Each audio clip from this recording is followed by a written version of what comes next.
Okay, hello everybody, and welcome to the Sassquad Trail Runners Runventure Facebook Live series. My name is Kim Levinsky. I am the owner and race director for Sassquad Trail Runners in New Jersey. Tonight we're going to be interviewing the amazing Don Weise of the New York, New Jersey Trail Conference. But before we jump into the interview, I'm going to share a few updates with you on what is happening in the wonderful world of Sassquad Trail Running. So next up for us, we've got the Harriman Big Bear SquaTCh. That is this Saturday, July 31st at Harriman State Park in Tuxedo, New York. This is our first trail party in the state of New York. We are so excited about it. This event completely sold out just a couple weeks after opening up registration. So we are maxed out on that. We are slowly adding a couple of runners off of the wait list, but it's not moving that quickly. So if you're deep on there, it's not looking good for you to get on. But we do have a lot of other exciting events coming up. So before I tell you about those events, this is going to be one of many, many, many thank yous that you're going to hear me say to our volunteer dream team. This race at Harriman is calling for a ton of volunteers. We have 2 aid stations that are on the course for the half marathon, and the logistics of that require some of them to be hiking in with the supplies to help you guys out who are doing that half marathon. So thank you so much to everyone who's coming out to the race. And if you haven't volunteered at all, you might not know that it's not just the race day volunteers that you see in person. There's a lot of other things going on behind the scenes. We have people coming out to help me mark the course on Friday. There's people who are coming out after the race to sweep the course, take all the markers down, people who are coming out when the race is over to help me clean up. So it's just a lot of hands that go into making the trail magic happen. So remember, anytime you're at a race, not just ours, take a second to just thank those volunteers who are making the race happen, because these races don't happen without the volunteers. So also, I want to share one thing. We are serving watermelon and ice cream at the finish line for Harriman Big Bear. So that is an exciting thing we're going to be having on Saturday. After Big Bear SquaTCh, we have the first ever Backyard SquaTCh Ultra. That is happening on August 28th at the beautiful Stoke State Forest in Branchville, New Jersey. So this is just like the famous Big Backyard that happens every year. We have a 4.16666 mile trail loop that actually very closely replicates the loop at Big's Backyard. There's about 100 feet of gain per mile, and it's 100% single track. So you guys will be doing that during the daylight hours. When nighttime falls, we're switching over to an out and back road course, which also has about 100 feet of elevation gain per mile. Registration is live on Ultra Sign Up. We are only limited to 80 spots. So I think we're probably up to like 15 or 20 so far. So make sure you get on there and get a spot. The other really exciting thing about this race, and we announced this last night on social media, Laz Lakes, the Laz of Big's Backyard, emailed us yesterday and said that he is making the Backyard SquaTCh Ultra a bronze ticket event. So what that means is that the winner of the Backyard SquaTCh gets a bronze ticket to enter the Capital Backyard Ultra, which is happening in Virginia next May. The winner of Capital earns a place on the USA team for the 2022 World Team Championships. This is really cool. I mean, first of all, again, email from Laz telling us, he's excited about our race and he wants to make it a bronze ticket event is awesome. He also shared that we are the first event in the country to be made the status of bronze ticket. So it's very exciting. I'm excited for him. I'm always happy for other race directors. I mean, this whole backyard thing has exploded. Unless you've been living under a rock, it's exploded in the last couple of years. So to be connected with them and affiliated with Biggs is definitely an honor, and it's something that we're really excited about. So as always, we're putting a squatchy twist on it. We are supporting our charity partner, Success. They distribute new socks to those in need all around New Jersey. So since 2018, because of you guys, we have donated over 2,000 pairs of socks to Success. So that's very exciting. We're excited to support them again with this race in August. And of course, we'll be supporting them at the Last Squatch Standing, which is our annual event. Now, this announcement is far off, but I do want to get it on your radar. So we are making a couple of changes to our annual Squatchy Leftovers race in November. We're still having it. It's happening at the South Mountain Reservation. Traditionally, we have a 5K and a 10K. this year we are adding a 25K and a 50K option for this. So I want to give you the backstory on it because it's a neat story. So the 50K is going to be a very special race this year. If you've been following our podcast and this live series, you can remember a couple months ago, we had on ultra running legend and a dear friend to Sassquad Trail Running, Trishul Churns. He came on and told us all about his adventures in the trail and road world. He's considered really the multi-day king in ultra running. So Trishul reached out to me. This is last weekend. I saw him at James's race over at Tamaquas Park. And he asked if we would consider doing an ultra in the fall because he is coming up on his 300th ultra marathon and for lifetime. And he said, I'm very honored about this. I was very touched and thankful for it. He asked if we could put on a race so that number 300 would be a Sassquad event. It's so cool. So we're going to do that. I mean, it's an honor to do that. And I said to him last weekend, you know what, we should call it the Maple Leaf 50K, right? So if you don't know, Trishul is Canadian. So I think it's just a really neat way to honor his accomplishments in the sport, and he certainly helped grow it.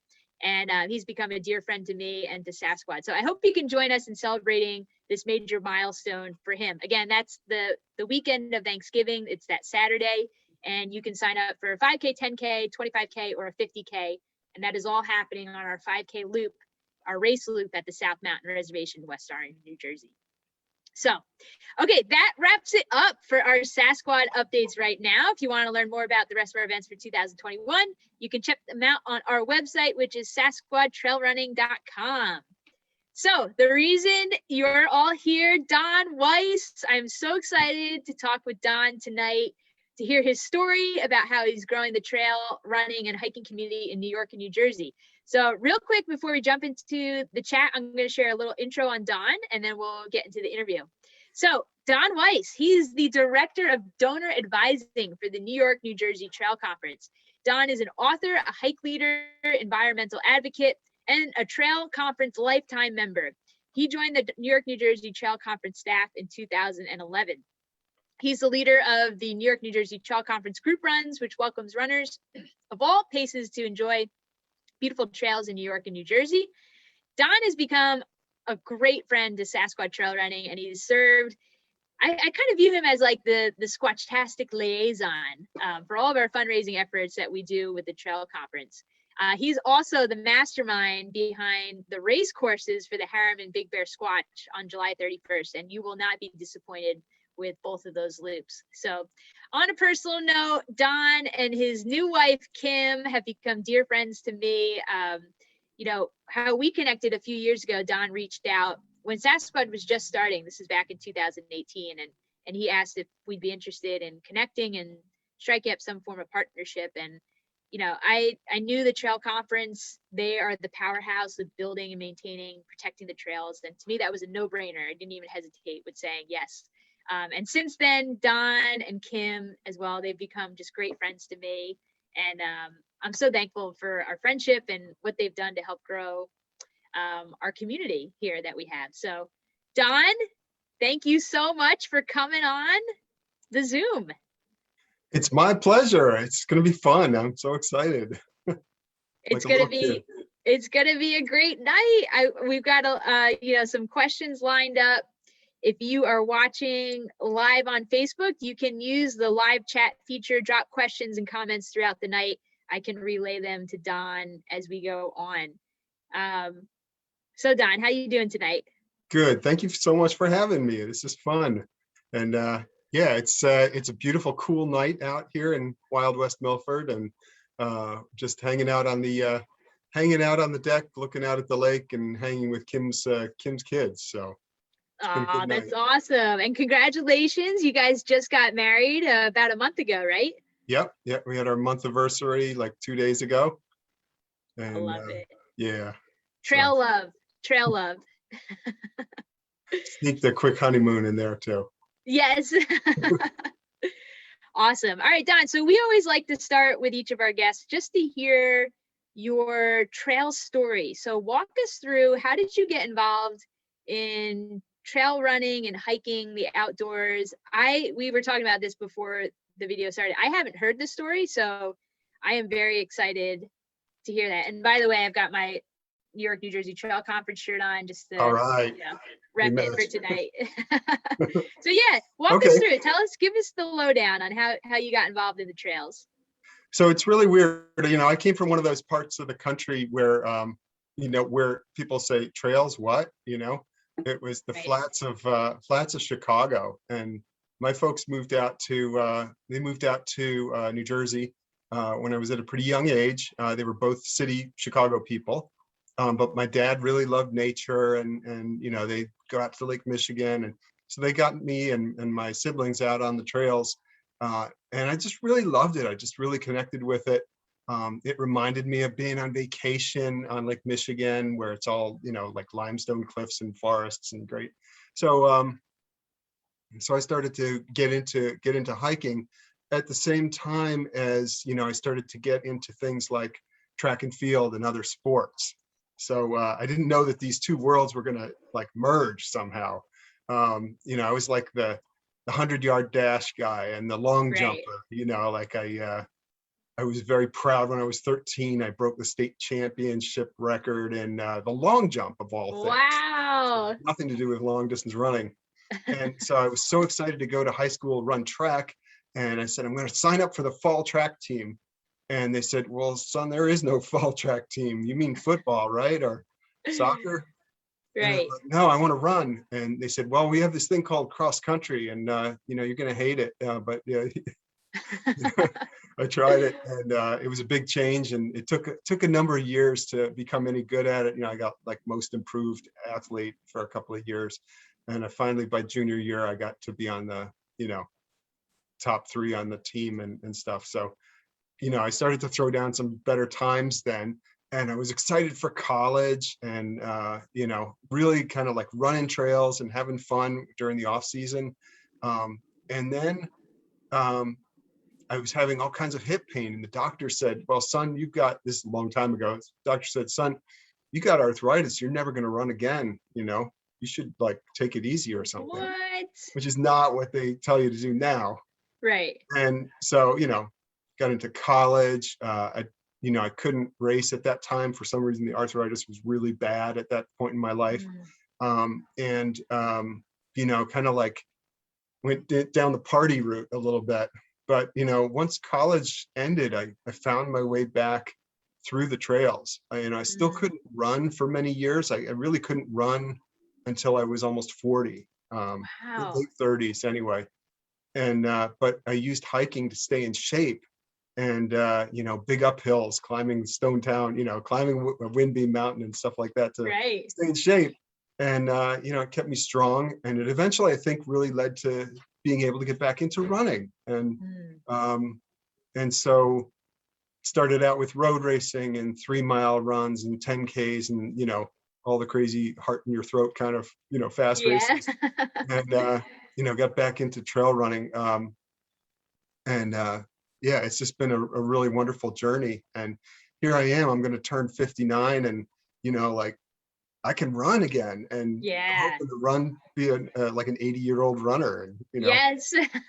So it's been really exciting and what a journey, That's awesome.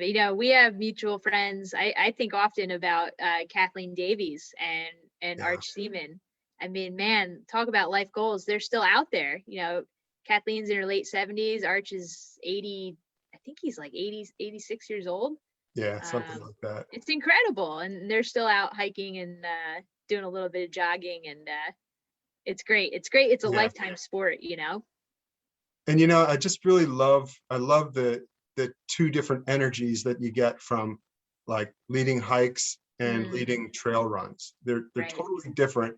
And they're both good. I mean, the people are different. I love the youthful exuberance of trail running. But I also love the like slowing down and finding things in the woods kind of thing that you get from hiking. Totally. All right, you got to walk us through. I know a little bit of this story, but I want to hear kind of all the details of your journey to the New York, New Jersey Trail Conference, because you've been with them now a number of years, and it's really shaping into, I'm assuming you would say it's your career, you know, long-term Mhm. career. So can you tell us how you got involved in, well, maybe we should start with what is the trail conference, and then, because some people might not be familiar with that, and then Sure, we can sure. jump into that Yeah, let's story. start with that. That's a good one. So yeah, you know, I always say to people that, you know, we need to know who the trail conference is, because someday our kids are gonna, you know, come up to us and ask us like, Mommy, Daddy, where do trails come from? Right. And we're gonna say, you know, there's this organization out there. You know, the big thing is like I lived in Europe, and in Europe there's a wonderful trail system, and it is maintained by people's taxes and by the government, and you know, and those trails will never go away unless the governments break down. In the United States, it's quite different. You know, if you go to certain states in the Midwest and in the South, they have no trails. They have nice woods, but there's nobody to make the trails, to preserve the land and all that type of thing. Right. Here's different, you know, especially if you think about New York State. New York State has this rich heritage of parks. There were very wealthy families, the Harrimans and the Rockefellers, and you know, all those folks who had huge pieces of land that they donated to the state, and they became state parks. And out of that, you know, in 1920, grew the New York, New Jersey Trail Conference. It was then known as the Palisades Interstate Park Trail Conference. And it all started when Benton Mackay, the father of the Appalachian Trail, and the local tramping groups, you know, the people who would like tramp across public and private land, and you know, and take the train to this from the city out to get there, and take the train back all smelly. They all decided that, you know, what they really wanted to do was make a trail that was going to go from Washington, D.C. to the White Mountains, connecting all the communities. And then they said, and we've got Mary Harriman, who in 1910 just made this huge donation to New York State of what's now Harriman and Bear Mountain, smaller version of it. And so they met on the rooftop of Abercrombie and Fitch in New York City, where Abercrombie and Fitch was like an outdoor outfitter place. And on the rooftop of it, they had lean-tos. So in the middle of Manhattan, in a lean-to, Benton Mackay, the founders of the trail conference and the other tramping groups all got together and said, we're going to build the first trail across Harriman. And that was in 1920. They built the Ramapo Trail, which is what we're going to be running on Saturday. Yes. And they built it all the way from Tuxedo, New York to the Hudson River. And based on that success, they decided, okay, now we're going to build the first section of the Appalachian Trail. And that also went from the Hudson River to like Southfields, roughly Tuxedo, New York. And the organization, you know, became the New York, New Jersey Trail Conference as they built out the AT across both states, New York and New Jersey, and then eventually, you know, Georgia to Maine, with other groups. So that's like how the organization started. And the way they do it is a really bizarre model that, you know, looks like it could never work, but it's worked for 100 years.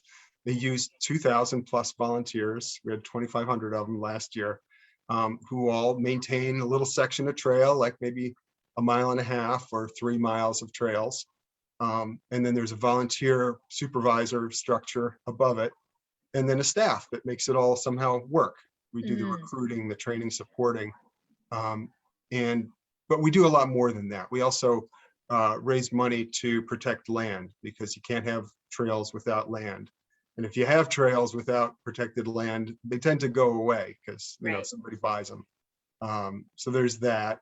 And then we're also making books and maps. We're caring for the parks themselves, controlling invasive plants and things like that, and you know, keeping the public safe with stewards and stuff. So it's a whole big crazy world, you know. And my job as director of donor advising is to, you know, try and take care of the money side of it, because we got to have the $2,500 volunteers, but we also have to train them and recruit them and support them and tools and everything else.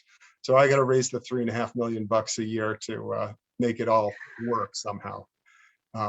and there are 2,145 miles of trails cared for by the organization, but they are spread out across like 26 different counties and in some of the most remote spots you can imagine, of like the Catskills, and you've been to a lot of these places, Kim. So it's so awesome. I love it. We've got some people commenting. I love the trail history. Thank you for the history lesson. And I'm so glad you share that. You know, I was on Bear Mountain last week, and going over the Bear Mountain Bridge, they've got those placards of kind of the little bit of history. And I remember reading it. I'm glad you talked about Mary Harriman and that whole history of her donating the land. That's really, really neat. So the trail conference is, I know you guys are celebrating the centennial. Was that this year or was it the last year? well, it was 2020. It was fall of 2020. 2020, but you know, pandemic. So we're making it 2021. Yeah, you got to stretch it out. Yeah. It's so awesome. I know Jessica Smayo's on here. I know she's a maintainer for you guys. Yeah. Over at Northern Green and at the Gap. So it's so cool. So how did you, like, why did you want to work for the trail conference? What made you seek after that job, and what was that whole journey like? So, you know, I graduated college, and, you know, I had like the economics degree, and, you know, working on the MBA and going to make money because that's what Dad said would be a good career move. And, you know, and I ended up in kind of like corporate and sales and making good money. I got to travel to Europe and that type of thing, live over there for quite a few years. So that was all cool, but it just like my heart wasn't there. And, you know, at some point I made enough that I said, I think I could make the jump. And so I started working on the executive director at the time and, you know, trying to work for him. And he said, why don't you join our board? And so I joined the board, you know, no pay, but, you know, right. You know, and got involved in all kinds of different stuff. I became a hike leader, board member, author of hiking books. That's another story. And trail maintainer and different roles in the organization. So, and then I kept writing plans, like business plans for the organization to be more successful. Because I was starting to see that every time the organization grew a little bit more financially, you would see the results almost immediately on the trail, because they go into this like volunteer multiplier, you know, where if they raise, you know, $100,000, they turn it into $400,000 worth of work through volunteers. Wow. So I'm like, this is what we need to do. Right. You know, we need to, you know, make this organization be able to serve a larger area and serve it better. So finally, in 2011, Ed Goodell, the executive director, said, I've got a job for you and you're not going to like it. He said, you're going to be, you know, you won't be able to pay your bills. I was reporting to the development director at that time and doing fundraising work though. So I took the job, and, you know, and then it just kind of grew from there. That's awesome. And so when did you transition to your current title? Because that was different, right, than when you first started? Yeah. So after about a year, a little less than a year, the development director quit because he was concerned about the raising enough money for the that big Darlington schoolhouse. You know, we were clearly outgrowing our building, and you know, and we decided to preserve a historic building in Mahwah, which is really cool. It's got 3 different architectural styles. It's like super iconic. Yes. But he left, and then the boss said, well, you're it now, and we've got a lot of money to raise. So that's where it started. That's awesome. And if you're listening or watching and you haven't been to the schoolhouse over in Mahwah, take a trip over there. It is really neat. We host our annual onesie race there. That's the start finish. And then this past year we did another event there in March. It's so cool. Is it back open to the public yet? Or are you guys still, is it We're limited? still, you know, we've opened it up to the staff now, and the next step is going to be opening it to the public. So we're not quite there yet.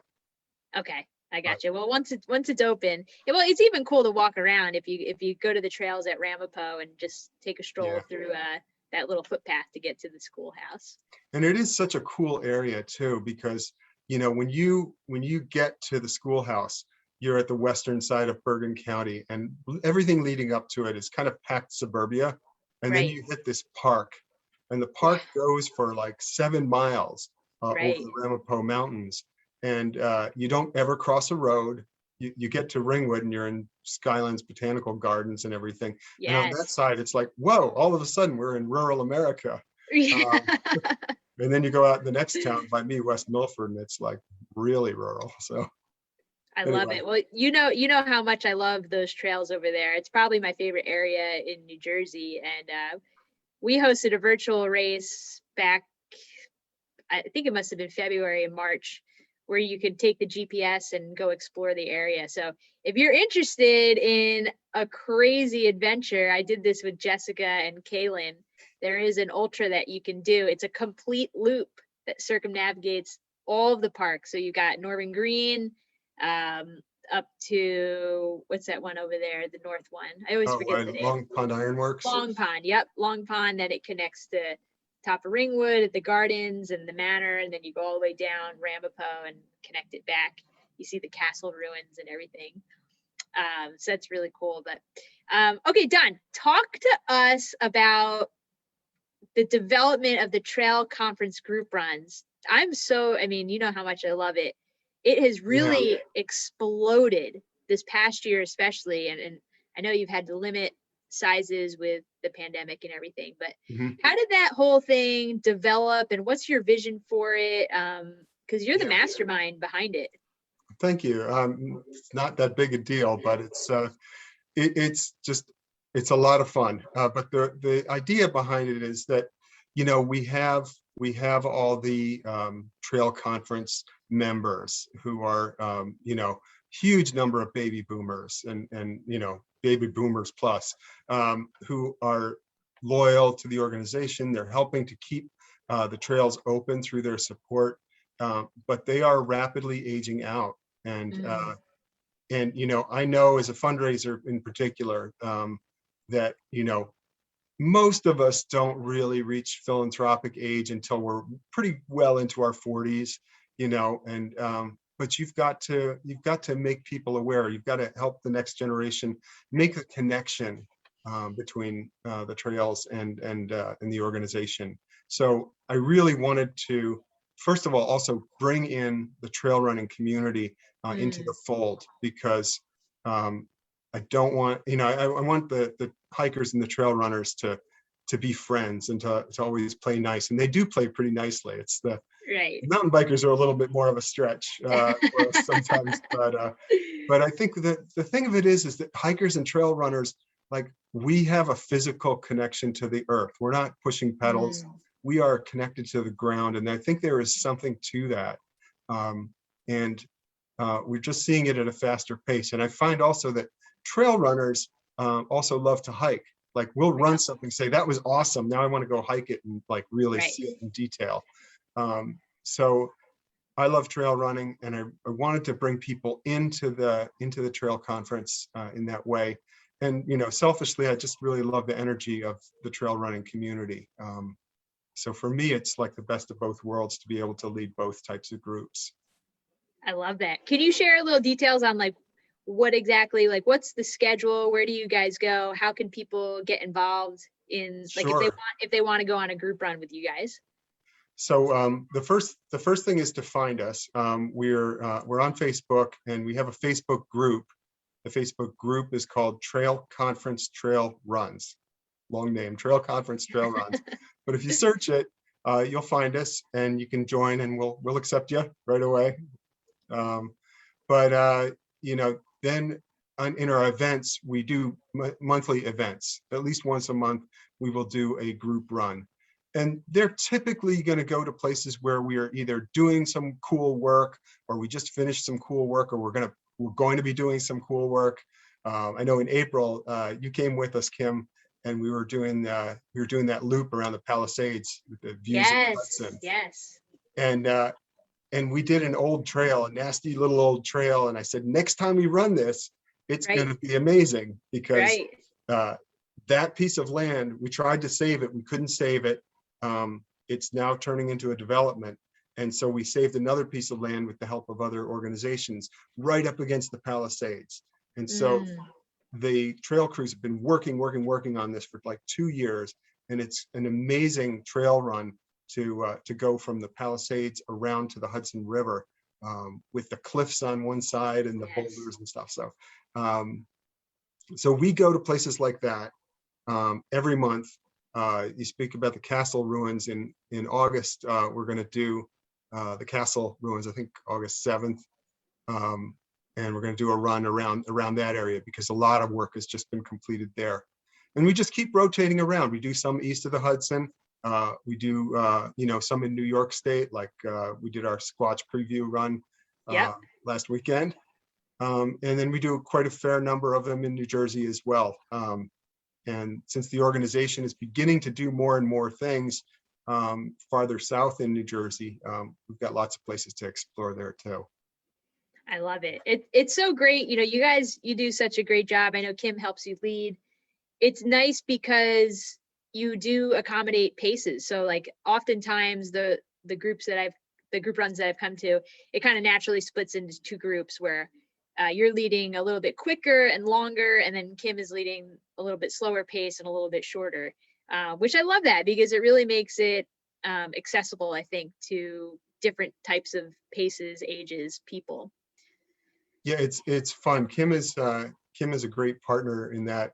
Kim Weise, but she what we really try to do is to find a loop that can be a flex loop.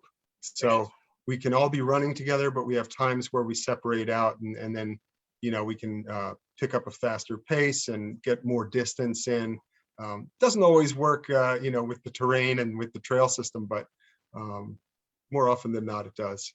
Yes, so, and Kim just put in the chat, fun pace. Yeah, we got the fun group and the frenzied group. So fun and frenzy, that's right.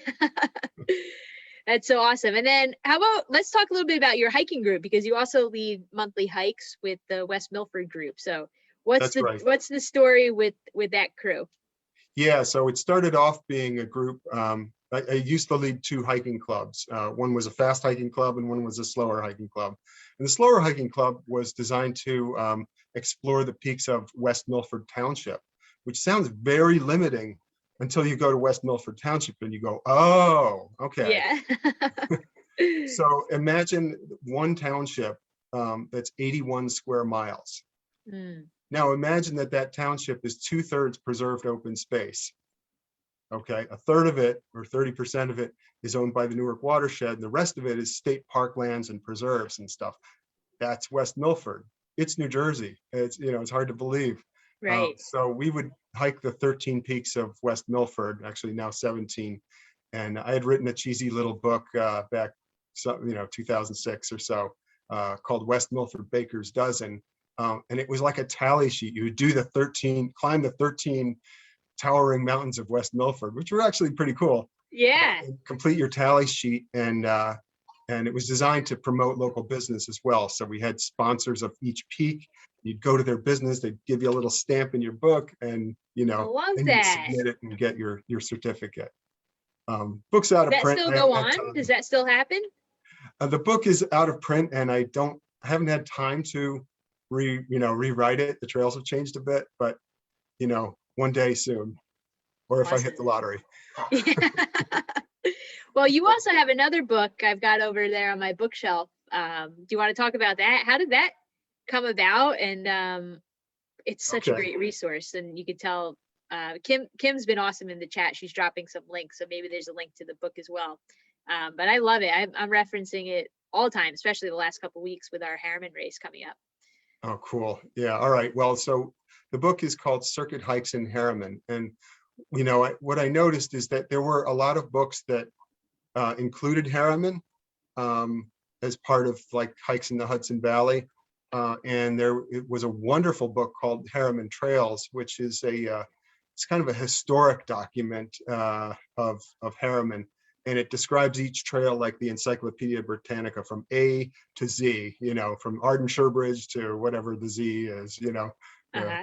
And but it wasn't really a hiking guide per se. It was more like a reference manual of sorts. And I thought, why don't Harriman is such a big park. we could do like 38 hikes in this park, and we could do loops that are for running, that are really good for running. So that's what I did, was I created Circuit Hikes in Harriman, and it has, 20 some chapters of hikes, and then another like 9 chapters of trail runs. And one car or take the train to get there, and you could finish it. So it was the right place at the right time. I love it. It's so easy to follow. First of all, I mean, the details are phenomenal, but then you also provide maps of those sections, and they're very easy to understand as well. And it's a great supplement to the trail conference map, which, if you know me at all, I'm like a broken record with how great the resources are that you guys put out. I own, I think, every map, and then probably all of them on Avenza as well. And it's amazing, like, how many people I meet out on the trail. This just happened. I was out at Harriman the other day, and these people were clearly lost. They had no idea where they were, and they're like, "Are we close to the road?" I'm like, "Well, what road are you looking for?" They're like, "Well, we parked down by a road." I was like, "Hold on, let me pull out my Avenza map on the phone." And every time people are like, "What is Avenza? How do you get Avenza?" And I go through that. But why don't we share? Because I'm sure Yeah. there's people listening who don't know what Avenza is. So let's chat about that. Sounds good. And let me go back a half a step too, because with the book, what you get with the book is you get a map of the loop itself, and then you get an elevation profile. So you can actually, because the map doesn't tell you that much by itself, but you can see if how steep it's going to be and where the pain is going to come, and other information. But the Avenza maps are basically the trail conferences maps on your phone. We're going to have some news about that coming up, but I can't talk about it yet. But there's more to come. And the idea being that you can get a trail conference quality map on your phone and use it in a park like Harriman, where large parts of it you have absolutely no cell reception. Right. So it just uses the GPS signal. It doesn't do everything that like Strava does, but it's really good, and the data is up to date. So it's accurate, because it's checked by the people who make the trails. So that's a good thing. Exactly. And I don't want to bash other apps, but far superior to perhaps one called All Trails or Some Trails. Avenza is fantastic, and I use it. I always have it on my phone ready to go. And like you said, the benefit is you don't need cell service, so you can pull it up when you're out in the Catskills or at Harriman and you don't have cell reception. Yeah, it's really fun.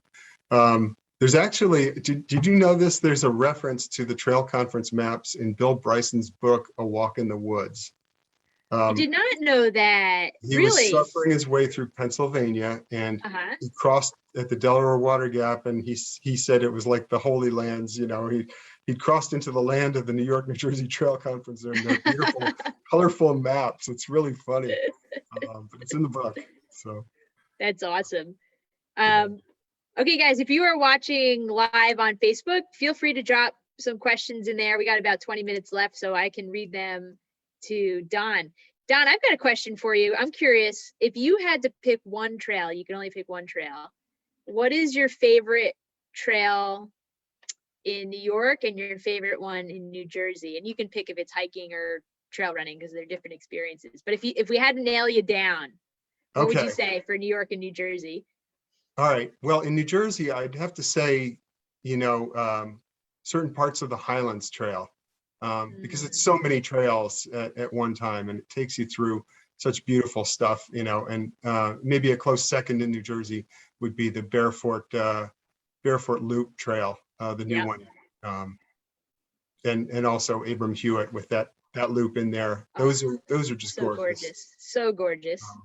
For trail running, I really love Wayanda, but right. I knew you would say that. In New York, for running, I really, really enjoy running the Sterling Forest multi-use trail. And this is something like that's coming right as we speak. We're working on connecting that up to another loop trail system, the McKeegs Meadow loop system, and it already Okay. does connect to the Sterling Lake loop. So Mm, what you can do, or what you'll be able to do very soon, is to easily do a 20-mile like tri-figure 8 loop wow. through that part of the park. And it's very quiet there, other than the mountain bikers and the multi-use section. And it's just like so much fun. It's just a carnival ride for your feet all the way. So I love it. But gosh, I love so many trails in the Adirondacks in New York. I think the Finger Lakes trails are so underrated. Mm, They're really awesome. Some of the Western Catskill trails. And I like the good old escarpment trail. I think that's such a cool trail. I love the Devil's Path, but it's getting pretty beat up and busy these yeah, days. So right. yeah. Well, speaking of that, I know we chatted offline about bringing this up. One of the things I've loved about Trail Conference, you guys hopped on this whole Zoom thing as well over the last year, and you've hosted multiple seminars. And one of them, well, actually, I think you did it once or twice, was some of the less traveled trails, because we all know, if you've been on the trails for a number of years, the explosion that happened this past year during the pandemic. We've just seen really, really high traffic on a lot of the trails, especially the really popular ones, Mount Tammany, um, Yeah. South Mountain Reservation. It's just exploded in I just use, have to say which is bless great. just have to say bless Jessica for taking care of the Tammany Trail. Oh my gosh. Right? She Yeah, needs to get like volunteer of the year for for 2020. I sure. know she's picked up so much trash at Tammany, scrubbed off graffiti and all that. So Yeah. can we take a few minutes to talk about, obviously we can't go into the whole webinar that you did, but we Uh-huh. can chat a little bit about, some of the things that you shared on those calls. For sure. For sure. Just among us family here, on the New Jersey side, the West Milford Trails still haven't been that discovered yet. Mm, You go right across into Harriman and it's a whole other ball game. But those are less traveled trails still, and definitely worth checking out. I hope that they stay a little under the radar for a while. The other part, everybody, we all love the gunks. We love the gunks so mm, much. Minnewaska. Mohunk isn't terribly crowded because you have to pay for it, but if you're looking for trails in the gunks, I really love the trails that are just south of Minnewaska, just south of Sam's Point. And my group, the West Milford 13ers, is going to be hiking. We'll be hiking in Mohunk the one day, doing Rock Rift Crevice, which is nice and quiet in the middle of the woods. And then the second day, we're going to be in Wurtsboro State Forest, Rusa Gap State Forest with the fire tower, and then heading up into Schwangunk Ridge State Forest. mm. So that's all along the SRT, the Schwangunk Ridge Trail. And it's totally different. Like you try to get into Sam's Point, you get there an hour ahead and maybe Yeah. you'll get in. Whereas, you can just pull right into Schwangunk Ridge State Forest. So that's pretty cool. And certainly the Western Catskills, you're not going to get the high peaks effect, but they are just beautiful and quiet. Totally. Yeah, it's really amazing once you start. Like I went to like I said, Harriman the other day. I usually never go on the weekends because it's just a madhouse, but it just happened that I was there and I went, and I couldn't, I mean, it felt like a Disney World theme park around the lake and the carousel area. Oh yeah. It's nuts. But if you just, like, I was doing a loop where I was traveling south and over, I guess it was probably like Timp and West Mountain. It's totally different because it's not like right next to Bear Mountain. So you really gotta, I think it's worth expanding and checking out some new spots. Yeah, for sure. And where the race is on Saturday, Yeah. it's still Harriman, but it's quieter. it's quieter Yes. on the Ramapo Trail, and and some of those lakes, like northern Lake Sebago and Lake Skinanto and those Yep. places. Yeah, let's chat about the race loop a little bit. So like I mentioned in your intro, you are the mastermind behind those loops. So do you want to give kind of an overview of what runners are going to experience on those two loops? Sure. Let's why don't we start? We'll start with the shorter one, with the 7-miler. So we're going to be meeting in a little town park called Powerhouse Park in Tuxedo, right across from Tuxedo Park, where where the gates are. And so we're going to run through the East Village of Tuxedo into Harriman State Park. And so you got about 4 miles to get your lungs ready for the big uphill Yeah. that's going to hit you. And then you'll see people working on the steps. They'll get out of your way so you can run by.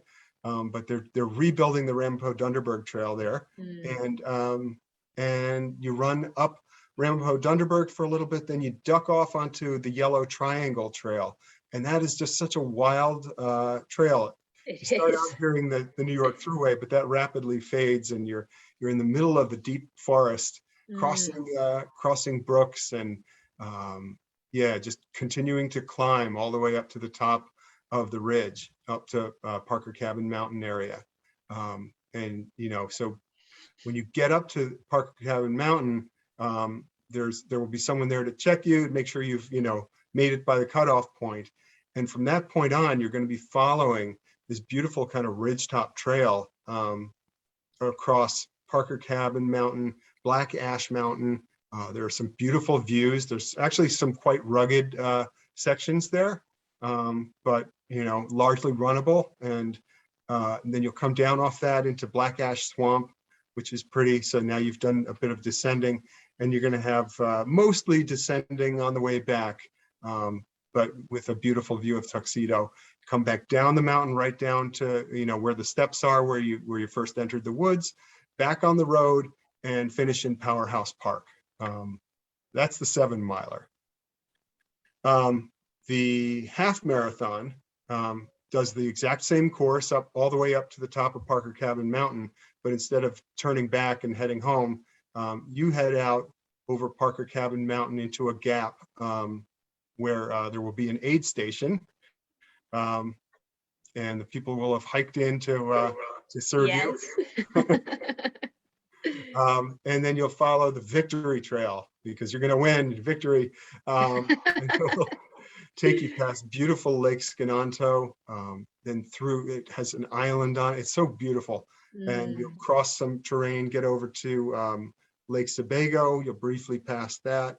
And then you've got a nice, smooth, downhillish Woods Road section to the second aid station, which is all the way down by Johnsontown Circle, which is close to Reeves Meadow, if you know where that is, where all the gazillions of cars park, but you won't see them because you'll be off in the woods a bit. Yeah.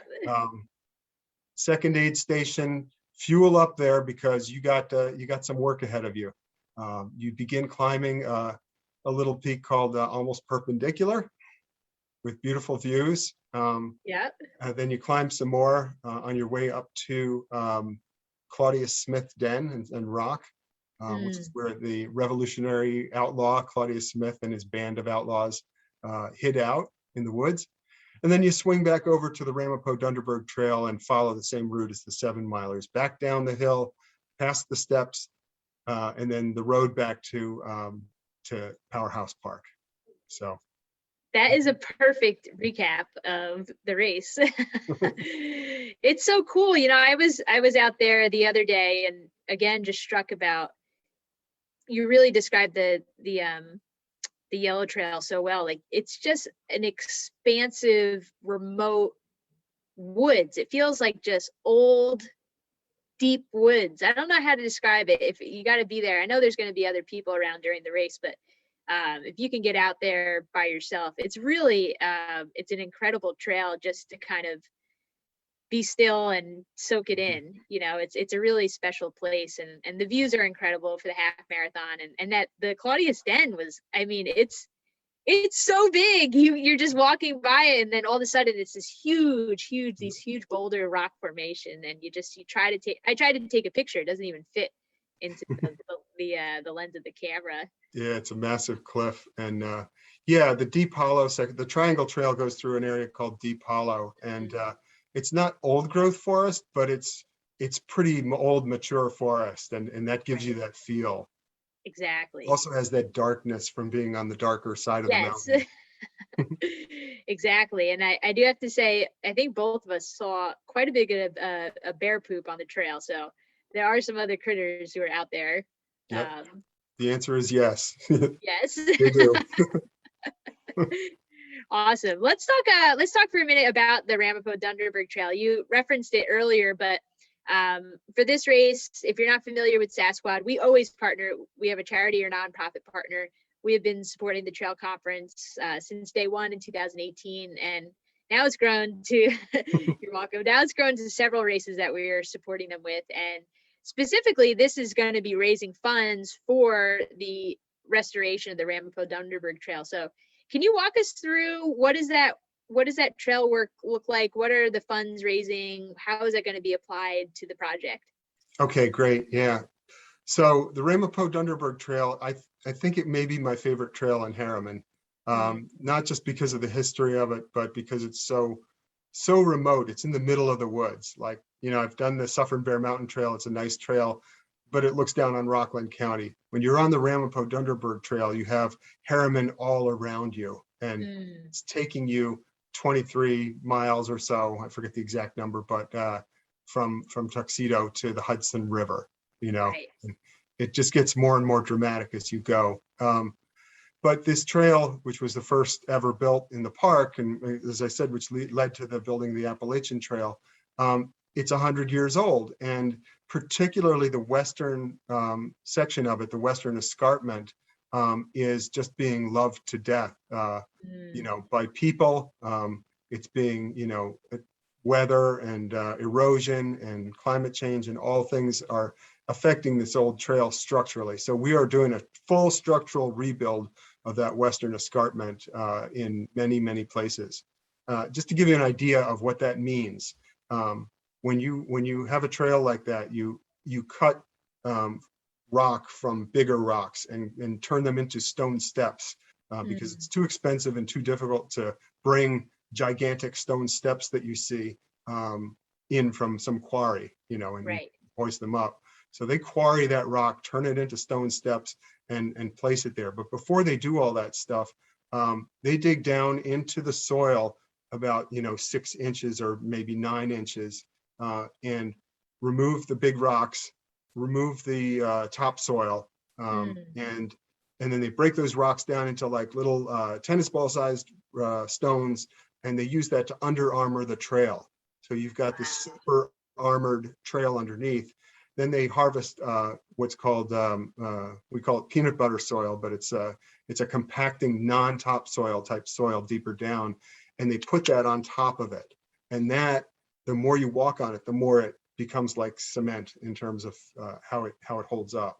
And then they put in erosion control, steps, crib wall where necessary to hold up the thing. And it's a huge amount of work. But when you do it, like it's built to last another 100 years. So that's the kind of stuff that we're doing there right now on the western escarpment. And once we finish that area up to the Tuxedo View, we'll be able to do a lot of different spot fixes up on the mountain in the middle of the trail.